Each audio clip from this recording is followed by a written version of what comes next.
প্রতিদ্বন্দ্বী মোহামেডান স্পোর্টিং ক্লাবকে হারানোর পর তার কৃতিত্বটা দেশীয় ফুটবলারদের দিলেন আবাহনী কোচ। অন্যদিকে 2026 বিশ্বকাপ দিয়ে জাতীয় দলকে বিদায়ের ইঙ্গিত দিয়েছেন ব্রাজিলিয়ান তারকা স্ট্রাইকার নেইমার। এসব খবরের পাশাপাশি দেশ বিদেশের ক্রীড়াঙ্গনের আরও খবর থাকছে ইসলামী ব্যাংক দীপ্ত স্পোর্টসে। আপনাদের সঙ্গে এই মুহূর্তে রয়েছে আমি রুবায়েত হাসান। ঢাকা আবাহনীর কাছে হেরে যাওয়ায় ফেডারেশন কাপের নকআউটে ওঠার সম্ভাবনা কঠিন হয়ে গেছে মোহামেডান স্পোর্টিং ক্লাবের। লিগে টানা খেলার ক্লান্তির কারণে এমন পরাজয় বলে মনে করছেন সাদা কালোদের কোচ এবং খেলোয়াড়রা। অন্যদিকে দেশীয় ট্যালেন্ট ব্যবহার করে টুর্নামেন্টের চ্যাম্পিয়ন হয়ে তাক লাগাতে চান আবাহনীর কোচ। বাংলাদেশ প্রিমিয়ার লিগে পয়েন্ট তালিকার শীর্ষে থাকা সত্ত্বেও ফেডারেশন কাপে মোহামেডানের পারফরম্যান্স হতাশাজনক। গ্রুপ পর্বে প্রথম ম্যাচে রহমতগঞ্জের কাছে হারের পর চিরপ্রতিদ্বন্দ্বী আবাহনীর বিপক্ষে হেরে নকআউট পর্বে ওঠার রাস্তা প্রায় বন্ধ হয়ে গেছে তাদের। এখন সাদা কালোদের ভাগ্য নির্ভর করছে অন্য দলের ফলাফলের উপর। আমরা কন্টিনিউ ওভারলোড হয়ে গেছে, আমাদের ম্যাচ বেশি আর্লি ম্যাচ হয়ে যাওয়াতে আমাদের ফিটনেসও একটু সমস্যা হইতেছে।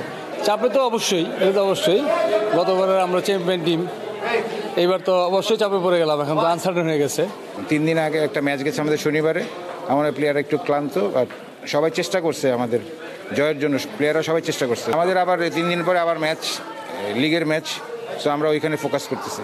অন্যান্য দল যখন বিদেশি খেলোয়াড়দের উপর নির্ভরশীল, তখন আবাহনী দেশি ফুটবলারদের দক্ষতায় সাফল্য পাচ্ছে, যা অন্য জায়ান্টদের চেয়ে অনেকটা আলাদা অবস্থায় দাঁড় করিয়েছে তাদের। আবাহনীর যে স্কোয়াডটা, এটা ট্যালেন্টেড এবং স্পিডি স্কোয়াড, এদেরকে নিয়ে যে কোনো কিছু করা সম্ভব এবং প্লেয়াররা সেটা বারবার প্রতি ম্যাচে কিন্তু প্রমাণ করছে।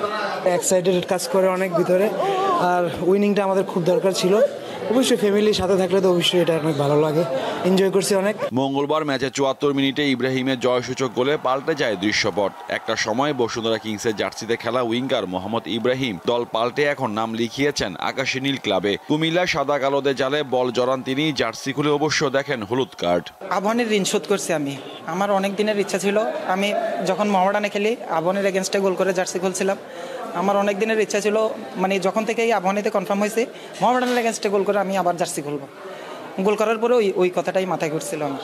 বি গ্রুপে শীর্ষ 2 দল যাবে পরের ধাপে। টানা 2 পরাজয়ে পরবর্তী পর্বে ওঠা কঠিন হয়ে গেছে মোহামেডানের। মোহাম্মদ হাসিব, দীপ্ত স্পোর্টস, কুমিল্লা।